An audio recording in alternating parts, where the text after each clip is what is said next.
kind of looking at the big picture, the story behind Vertex and Pace, like 2024 was a big year for you, right? You went through another transaction 2 years after the merger with Pace, ultimately rolled up to ITS. But I want to start like right before that. Like, what were you from a planning objective standpoint? Like, how were you looking at this potential of exit and transition, and was there anything special that you were doing, really to prepare your business for sale? I mean, what we're trying to do is get back to some of those baseline requirements that I feel are really important to, if you're going to be acquired.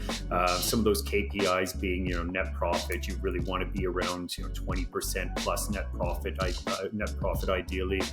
You want to be having, 20% growth at minimum, 5% or less churn, somewhere around there. 60% recurring revenue, 20% NRR. Some of those KPIs we'd always developed over the years, and here that's what somebody acquiring you is looking for. So we'd gone through these changes through the merge and kind of restructuring the company and having to hone some of our service delivery areas to get back to that. We didn't feel we were at a position to sell to ITS at the time, but they were, reviewing our numbers and going through things, and they could see the trajectory that we were on and changes that we made, and really they purchased us more on futures than trailing. So they could see that, hey, you've got a history, through your other MSPs of being able to do these things.